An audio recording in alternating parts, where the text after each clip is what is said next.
Thank you for joining me on the Fire Rescue Wellness Podcast. I'm your host, AZ. I find the research and resources and then provide the fire service with the so what, now what, to ensure the health and well-being of every member of our profession. Together, let's thrive. Hey listeners, it's AZ back for episode 206, and today I had the honor of being joined once again by my friend Vanessa Frost, who is the health and fitness coordinator at Pflugerville, Texas Fire, and her chief, Nick Perkins, who was a previous guest as well, was really excited to get some data out from a longitudinal study that they had going on for almost the last decade. So you're going to hear a lot about that study today. You will have the ability to download that little bit of information. I keep calling it a study. It's a document. It's an impact evaluation for fitness and health. And so you will have the ability to download that and take a look at it. And overall, all of this is really, really exciting information for the fire service and especially for Pflugerville as a whole. So give it a listen, make sure and rate and review the podcast on your favorite platform, and have a great day.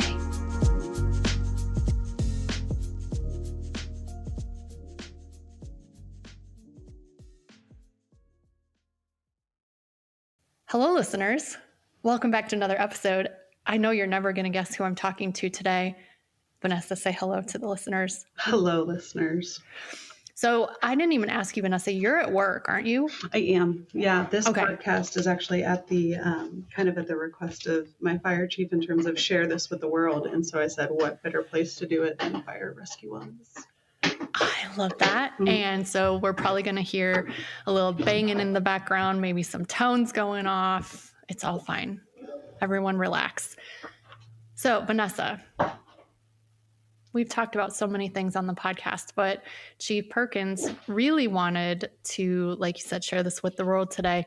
So share what? What's going on?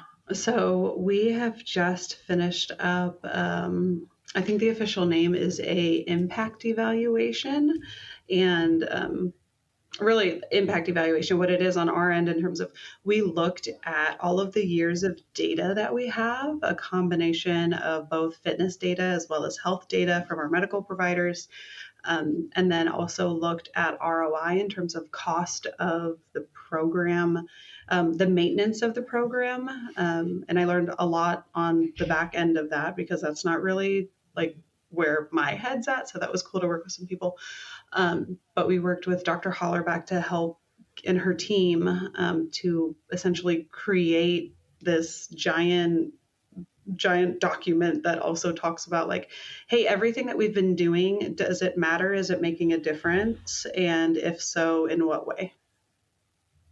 Cool. Mm-hmm. I love how you mentioned Dr. Hollerback, previous guest. I'll put her in the show notes.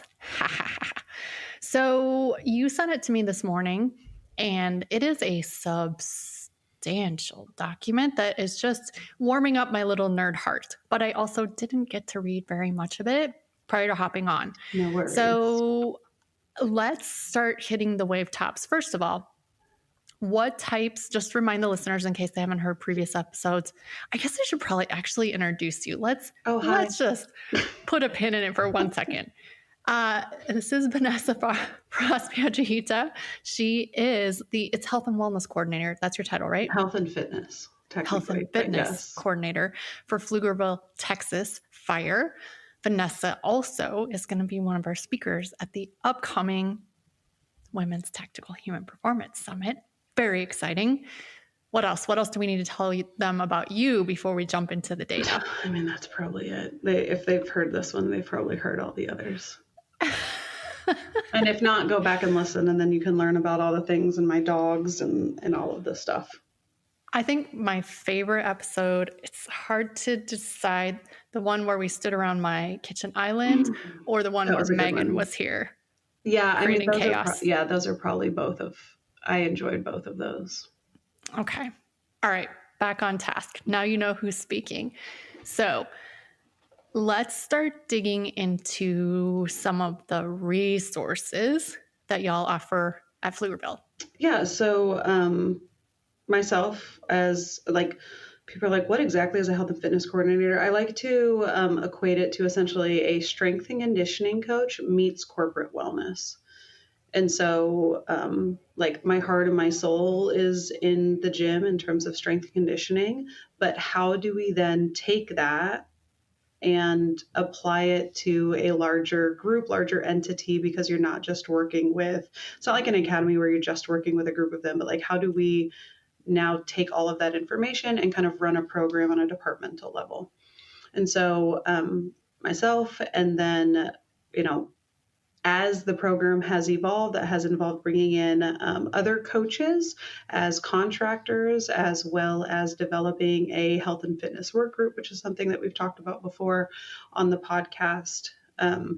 That's kind of what we're mainly looking at, in addition to like our fitness benchmarks that we do. We do quarterly benchmarks. So one every 3 months, and they are all different. And then we also took our data from our, at least the ones that wanted to share it, from our medical providers. And so we were able to take their fitness data, take their, we have very robust, amazing medical physicals from Frontline. Shout out Mike Connor, good dude, and the whole team there. And so, our firefighters get a ton of actionable information on that end. And so we kind of took all of that as resources, like those are what we use. So what happens with those essentially? So you said something that I would like to clarify. You said the medical information for people that would care to share it. So I'm assuming it's all de-identified regardless, but you only included the data from the people that signed off on it? Correct. And like, thankfully, the vast majority of our people sign off on that. And so there are some years more than others where people did not sign off. And so we'll have like, a missing blood pressure, and like when people sign off on things, sometimes it's like one item, sometimes it's a whole, their entire year. And so thankfully the vast majority, I don't know what the percentage is off the top of my head, but the vast majority of data that was available, we did have access to.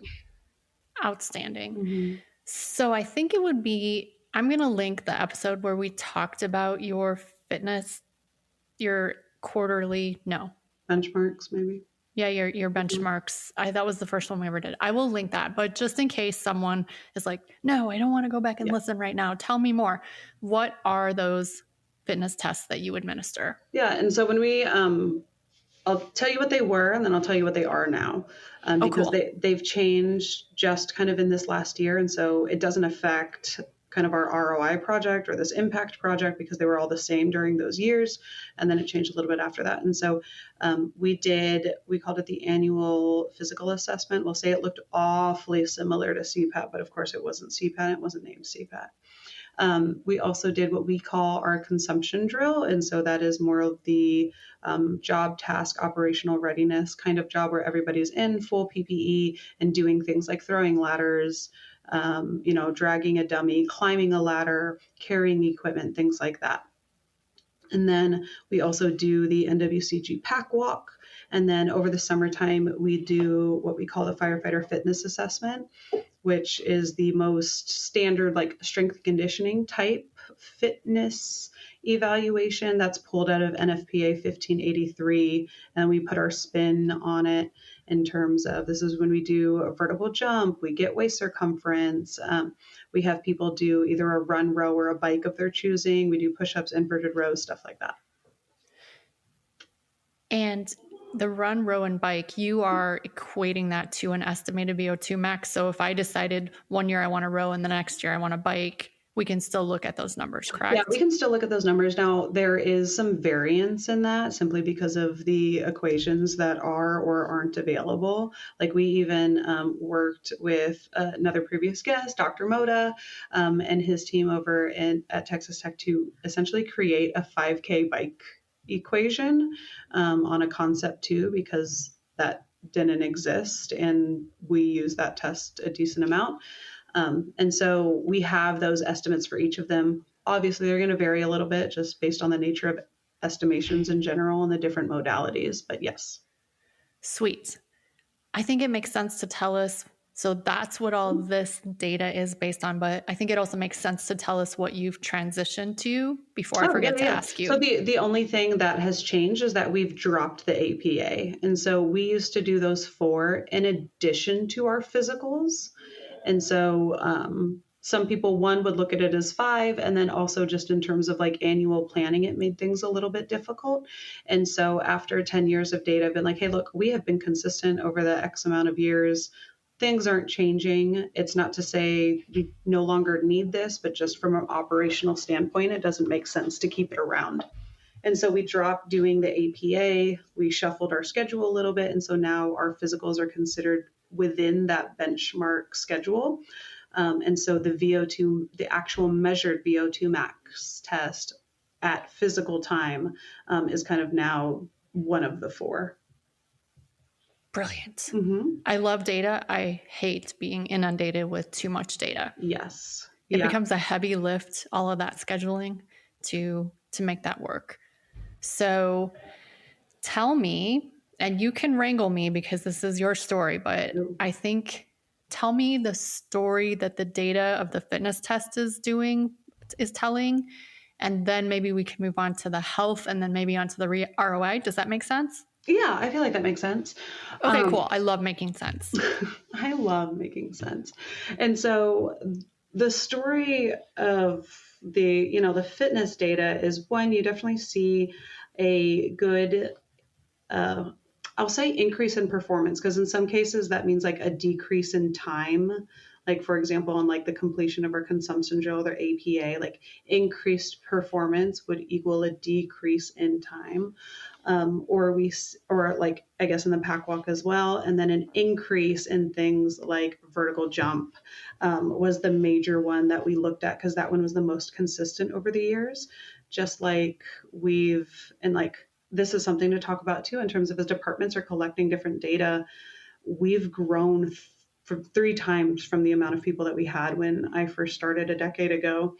And so our testing methods have had to evolve with that. I used to sit and we used to actually lift in the gym the entire time, and everybody would hit somewhere between a 1 to a 5 rep max on a variety of lifts, as well as doing a vertical jump and things like that, based on sheer volume of people and our testing window. We don't have the ability to do that anymore.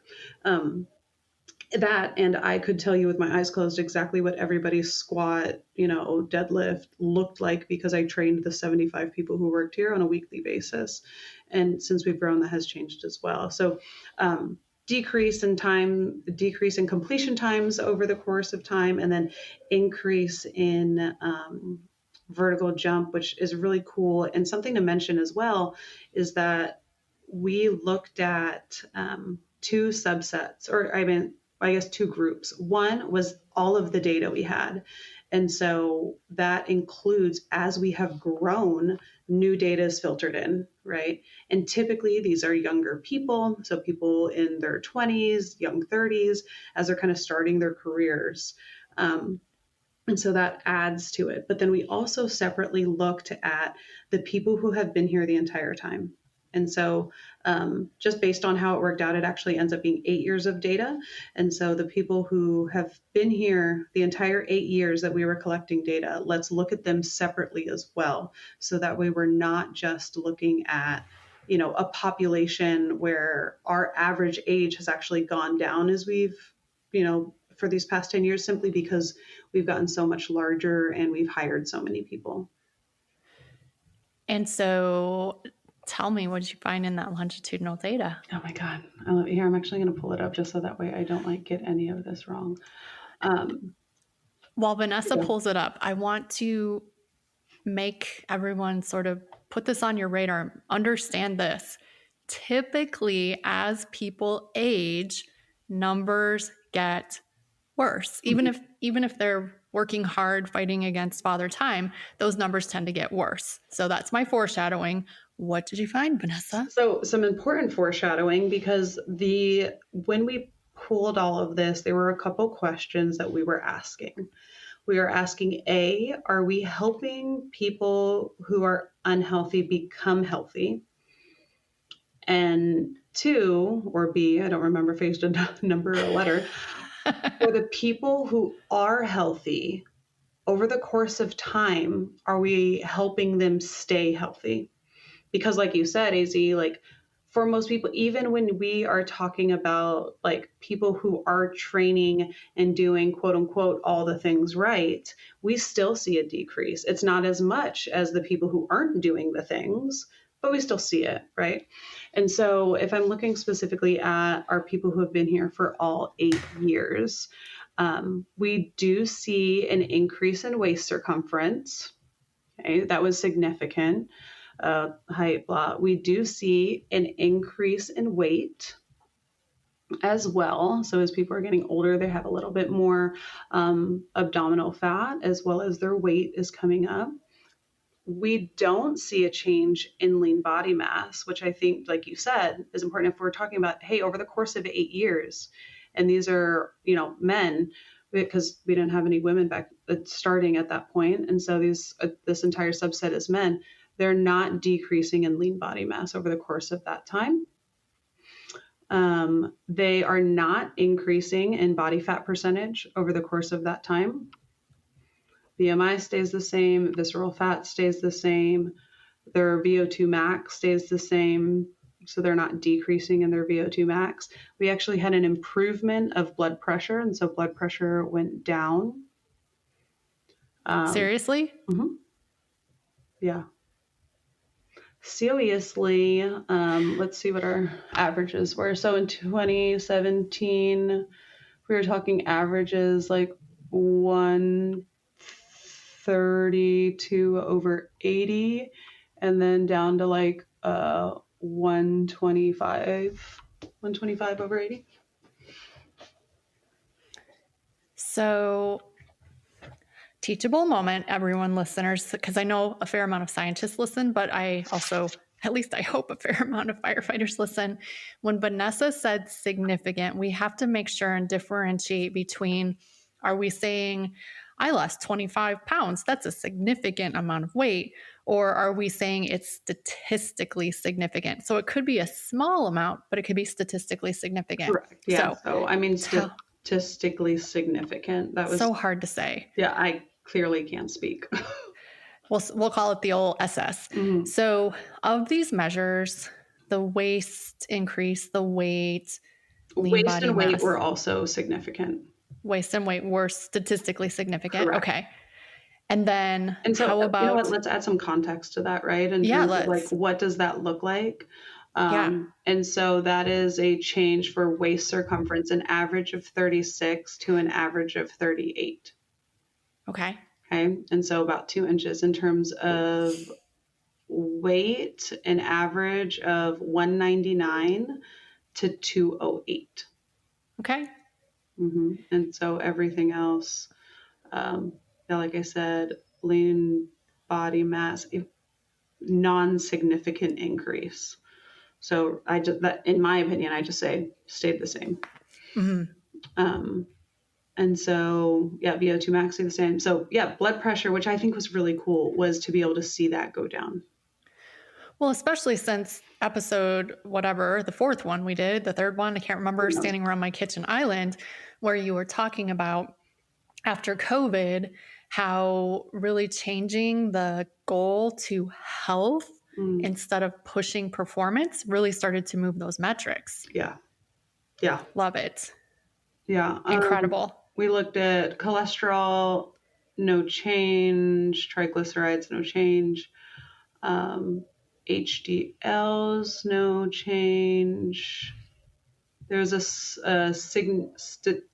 SS increase in LDLs, which went from like 106 to 124. Statistical significant, words. A statistically significant increase in vertical jump going from 20 to 23.8. Okay, stop right there. Mm-hmm. The biggest, how am I going to word this so it actually makes sense? We see our largest decrements in performance as we age with regard to muscle in power. And this is measuring power. Correct. So what this tells me is, Vanessa, within your programming, you're probably training for power, I'm guessing. Yeah, and so this one was really exciting to me because, again, like from our firefighter fitness assessment, so the one that looks most fitnessy, we actually didn't use a lot of it because from year to year things changed a bunch. Like we used to just, like for a row, for example, we've always done the row, but for about half that time we didn't standardize like drag factors, and then we did. And so obviously like those times are going to be similar, but more so apples to oranges, whereas like vertical jump has stayed the same the entire time. And so that's what we pulled from that. And to see that is so cool, to say like, hey, 8 years later, like men were jumping almost pretty much 4 inches higher. That's insane. That's so freaking cool to me that like people like think that inherently they are going to lose abilities as they age, right? However, if you expose your body to whatever that stimulus is, like especially if you weren't ridiculously trained up front. Now it'd be different if everybody was performing at like the 99th percentile of all the things 8 years ago. And so I think we do have a little bit of like newbie training effect potentially in performance-based training being seen here, but still to see that over the course of years, I think is really freaking cool. Well, and let's put it in even bigger context, past the fire service. One of the reasons for slip, trip, and falls in an aging adult is loss of power and, controlling the eccentric phase of the contraction. And you're showing that 8 years later, they've gotten better. Not to say that these are like elderly people, but No. But can I just say it? Damn. Yeah. Damn. Okay. Thrilled. Squirrel question. How are you measuring your jumps? Is it a just jump mat or is it Vertimax, or how are you doing it? Force plates? Vertec. Okay. Standard Vertec. Okay. Whew. All right. So we wanted to talk about fitness. We did. You sprinkled in a little bit of those health metrics. Sorry, they were all. That's okay. The order they're in on this thing. No. I think I guess we didn't talk about it more of the fitness in terms of like we looked at completion times for the consumption drill, right? That went down. Completion times for the APA, that went down. Completion times for the pack walk actually went up, which is not scary to me because we started to curb quite a bit of like running shuffling, if you know what I'm saying. Little cheaty cheat. Yeah. And so I really emphasize over the years of like, hey, I just need you to walk in and you just need to get under 45 minutes. You don't have to run shuffle. I prefer you didn't. And actually, according to the rules, you cannot. And so that's slowed down, which again, all within passing standards. And so that actually made me happy to see. Yeah. So listeners, this is a really important lesson.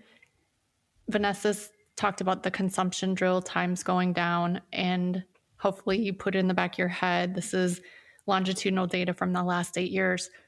If you do not administer the test the same way every year or every time, it doesn't mean anything. You can never compare it.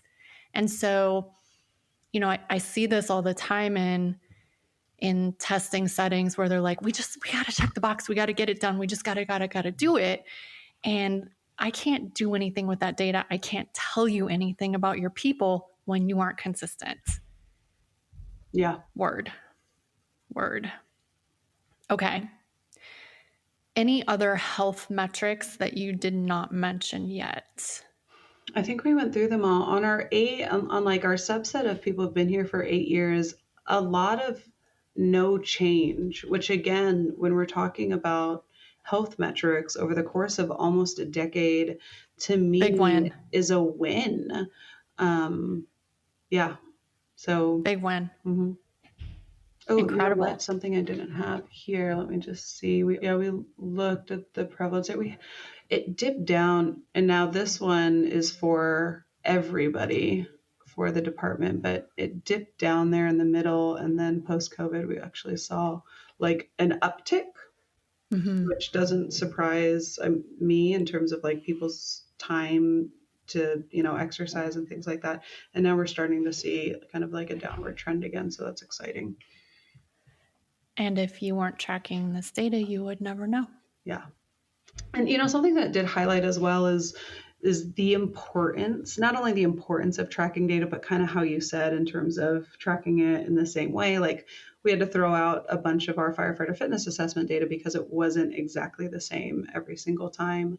Um, Now, obviously, I think there's value in continuing to adjust as we continue to grow. I think we've finally reached a point now where like the last 2 years has been very consistent and we'll kind of stick with that. But also just how departments store and house their data. Like we were pulling data from not only myself, our medical providers, we were pulling workers' comp data, finance data, and like had all these places to try and pull things from that like had exchanged hands multiple times and didn't live in one place. Um, and so that was a complicated process to say the least. And so what one thing we're definitely going to be moving forward with, and I feel like I've thrown your walk through the story plan out of the window. It's all right. But You're driving the bus, Vanessa. one thing we're definitely going to move forward with is like how we better kind of store, categorize, and keep track of this as years go versus it being, almost a 2-year lift of getting all of this stuff together. I feel like it's very similar to your taxes. If you get QuickBooks Yeah. and shoot a receipt picture and label it as you go versus throwing shit into a file at the end of the year. Like, I just think that those small lifts consistently, as you pointed out, make it a lot easier in the long Very term. much so. Okay, now you can drive the bus again because I clearly derailed us off the cliff down into a canyon. With a bunch of nuns in the seats. Okay. So we were going to talk about fitness, then we were going to talk about health, and then I believe we were going to talk about return on investment. Because here, Vanessa, I have a small department. I can't afford this. Yeah. Or I have 600 people. I can't afford this. This is just, it's not going to work here. Please tell me more. So something to keep in mind when we're talking about return on investment, this is return on investment on essentially our fitness program. And so what this doesn't take into account is any of the costs associated with our physicals. And so like the act of like getting the labs and doing those VO2 maxes that were measured through Frontline, that's not included in this. This is just essentially, hey, if you were going to try and hire a coach and run a fitness program, what would that look like? And so let me pull up the thing.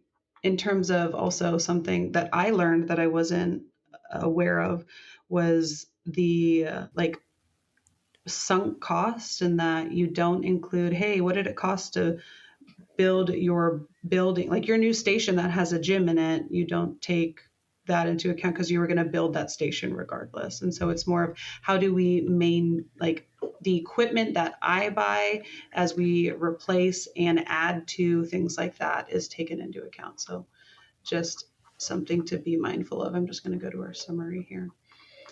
Because honestly, like for a large portion of the time, like especially with my larger classes, specifically cadets, all I trained them with were sandbags.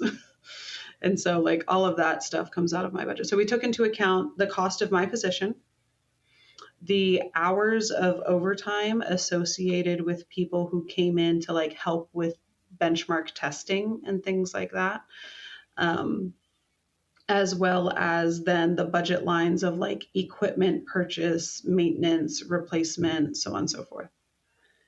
Did you take into account the hours of overtime that people that took advantage of their, is it 2 Yes, hours a week? You took that correct. into, okay. Yes, we did take that into account. So I went through and counted up all of my lovely overtime hours that had been submitted over the course of years and added that in as well. Just as a reminder, Pflugerville allows 2 hours per week of And overtime. technically for per pay period, which ends up roughly to a week, but yes. Okay, 4 per pay period for approved activities. If I remember, it's running around the pond or training at the fitness facility, So at the station. as long as you're working out either at and what you're doing, it doesn't like if you're at the lake, you don't have to specifically be running. Maybe you're actually swimming the lake. Maybe you're doing calisthenics. Like what you're doing isn't the thing. It's more about where you are. So as long as you're on department property or one of our training locations, which we do count the lake as one of those, then as long as you go through the appropriate chains of like, they have to fill out a form so that way I can track it on my end. As long as they do that, then yeah, they can get up to 4 hours of overtime a week. Or I'm sorry, 4 hours of overtime a pay period. Yeah. Vanessa just gave everyone a raise. Just kidding. Okay, so just wanted to clarify that is included in the hours of overtime. Continue, Queen Correct. Vanessa. That was included in the overtime. And so again, with talking about our like kind of data mishaps, because we've changed what are they called? Workers' comp providers or Carriers. Carriers. Thank you. Workers' comp carriers. We worked off of 2022 to 2025, and so that's all we had in terms of all of these specific data. And so it ended up being over the course of we used 2022 as a basis, like as a baseline, and then used 23, 24, and 25 in comparison to baseline to establish savings. And so over the course of the last 3 years, in comparison to the cost of the program, saved about $250,000. On average, we've had about 15 workers' comp claims a year, and they ended up costing around $87,000 a piece. I'm sorry, not a piece, total annual. Ooh, that would have been scary. Total average annual costs over the 15 workers' comp claims. And so, yeah, that's where we're at. I think I had an absence seizure and got lost. No, you're fine. The $250,000 is from 23, 24, 25, or Correct. Is it per year? No, it was total savings over the course of the past 3 years. I have more quote unquote injury reports than that, but injury reports are anything that happens. So that way, in case something happens, we always have paperwork on it. But workers' comp claims where people sought, like it affected them in a way where they sought care. Tell me again how many firefighters you have, 200? 2 is the last count I had. So the reason you grab data from 2022 to 2025 is because that's the continuous workers' comp carrier that Correct. block. Got it. Okay. Yeah. And so we've had the same carrier since 2022. And so we were able to easily access that data. And after months and months of trying, it was not it wasn't going to happen in terms of being able to pull the workers' comp claim data from previous. I was like, okay. That's very sad. I know. It makes my heart so sad. But I mean, it's one of those things like we do what we can with what we have and see what we find. And once you know better, you do better, right? Yeah. Make the best decisions with the data that you have. And so I'm pretty amazed, actually. No wonder Chief P wanted you to share the wealth of knowledge. Mm-hmm. This is really cool. Yeah, so he was asking as well. We just had a meeting the other day with Dr. Hollerback to kind of walk through all of this as well. And he's like, do these exist elsewhere in terms of like a report like this? And especially in terms of ROI, like there's a few studies out there that talk about, and we refer to them in the report, like the ones that refer to like the cost of absenteeism for firefighters, the cost of obesity for firefighters, like associated of that absenteeism. And so we only found one that was similar when we were trying to like pull up anything that existed. And it was from I think it's a fire district in Arizona, if I'm not mistaken. And from different years, '07 to 13 is when they kind of did their analysis. Um, and so it's cool to see that comparison because we're of like similar sizes, similar stations, similar call volume ish. Yeah, that's amazing. Mm-hmm. So I'm kind of blown away, actually. I wish I would have been able to read the whole report before I got on here with you. We can always So, re-record. They'll never know.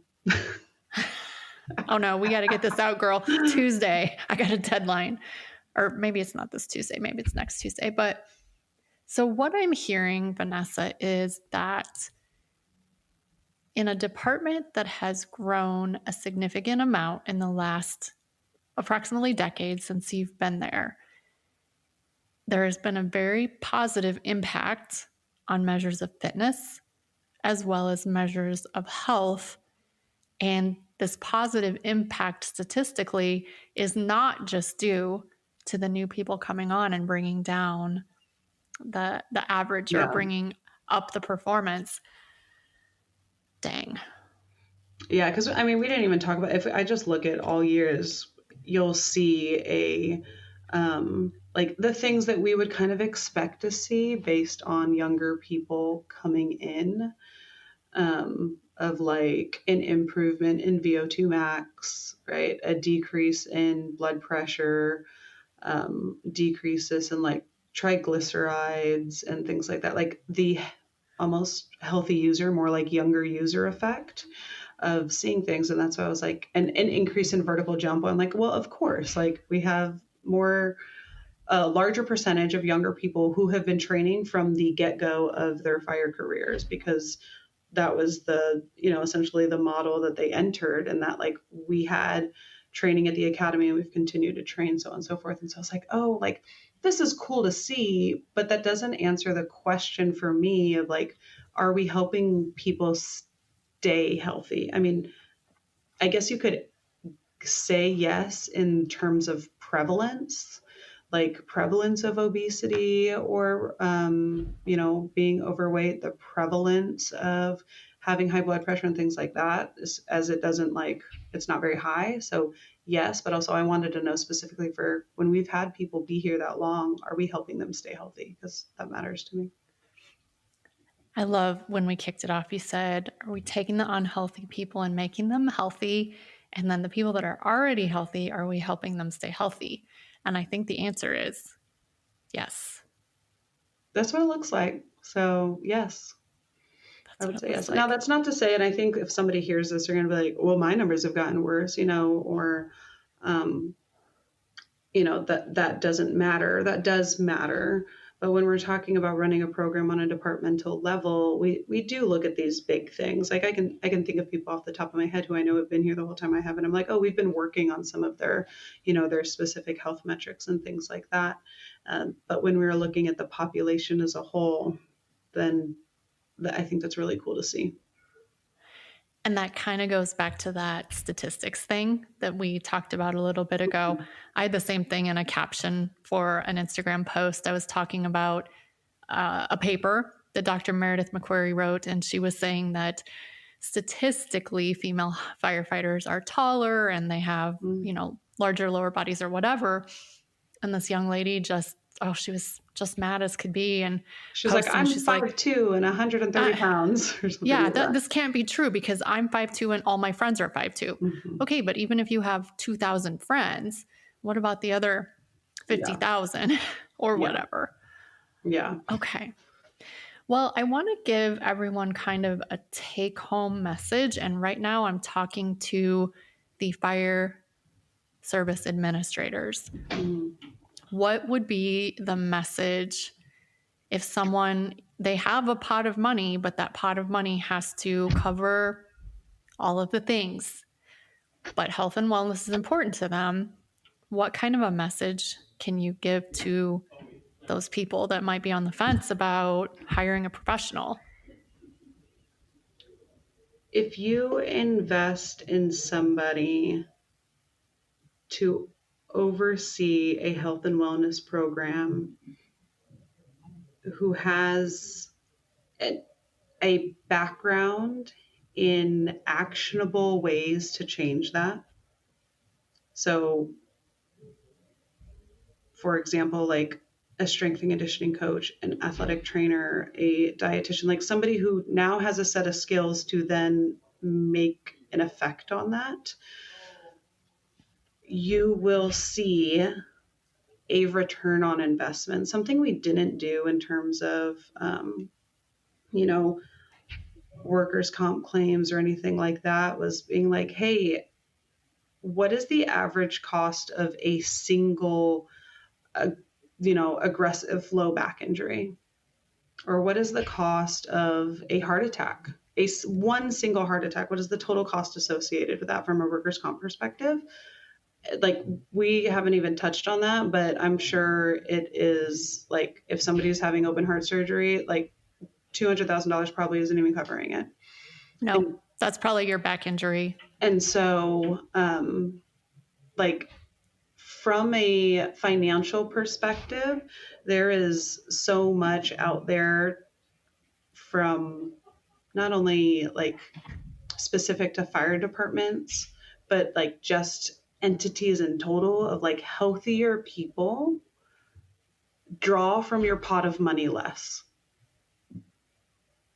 And not only like, I think it's important to acknowledge the financial aspect of things because like, we are taxed entities. And so that's how, we receive our funding. So it matters to spend that responsibly. But I think it also matters in the sense that if you want to provide your community with firefighters who not only are prepared to do their job because they have the knowledge and the skills and the training and things like that, things that I don't affect by any means, but can better serve the community because not only can they go in and do their job once, they can go in and do their job over and over again, year after year, because they are healthy to do so. Like, that's what's better for your community. And I think ultimately, and we're like, I'm most passionate about is like, it's the right thing to do for firefighters. When I was hired, our fire chief at the time, Chief Ron Mullenberg, he said, we created your position, and these are his words, not mine, and that because we wanted people to be able to retire and not be broken like me. And so like, that is something that like, I think of frequently in terms of everything that I can do to help see that vision come true as people retire from our department or, leave for whatever reason. And that like, hey, have we done what we can to keep their bodies healthy, to keep their minds healthy, so on and so forth, because they've given so much to our department and given so much to these communities that they serve. The answer is you should do it. Mm-hmm. That was more or less my conclusion at the talk I gave about 3 years ago regarding return on investment. Mm-hmm. Yes, there is a return on investment, but sometimes we need to do things because it's the right thing to do. Yeah. And as you were talking, I thought about two things, little taglines that might be helpful for departments. The first one is, unfortunately, it takes an investment to see a yield. Mm-hmm. And so we have to invest not just in checking the box, because I've seen that in departments. We're going to have a personal trainer from Planet Fitness come over once a week, and it just doesn't work very well. So it takes money to see a yield on your investment. And the other one I think is even more important. Healthier people are generally happier and more useful in general. Mm-hmm. So yeah, I agree. So that's cool. Was there something that we should have shouted about that we didn't? Otherwise, I have a very important question for you. I think, you know what? One, we can share this document. I don't know if it's easiest if people email or if you can even link it in the show notes of like the PDF version that exists. Yeah, I can link the document. Are you going to publish it though? Publish? Like? Yeah, like research journal, journal of environmental. I don't know. Also, just before I forget, we have not forgotten about your data. Oh, I'm in panic mode. No, you're totally I'm in panic fine. mode about stats right now. That is, Okay. I would love to. Also feels like a heavy lift with but I don't know. I mean, because we're missing so much, I don't even know that they'd be like, yeah, cool. Or that like, like our ROI years are only 3 years. I guess you'd have to split it up into a bunch of different papers. Yeah. Which is doable, but that's a multi-year good thing I have a friend with also really smart friends. A friend with smart friends. A smart friend with smarter friends and equally as smart friends, but you get the idea. Smarter than me. So potentially yes. But in terms of just like the report as it stands, because when I was speaking to Brittany and the team, I was like, I want this to be like legible for somebody who doesn't have a background in this. And now granted, there are some like technical terms and things like that, but what I think is really cool about it is that it lays out like, hey, here's what we did and here's the results of that. But within each section, it's like, and how does that compare to what currently sits? And how does that compare to what currently sits? And that like, if we're talking about our rate of metabolic syndrome is like on, I think overall for the last 8 years, 6%, when like we have this like published literature that says it's sitting in the 20% for fire departments. That's crazy. That is amazing. Wild. That's insane, outstanding, makes my heart so happy. But also like I think for my department, especially like I try to have these conversations with people because we get stuck in our bubble of like healthy user effect in that, and everybody, we always each individually have something that we can get better at and work on. But I always try and remind them of like, you guys, we are doing so well.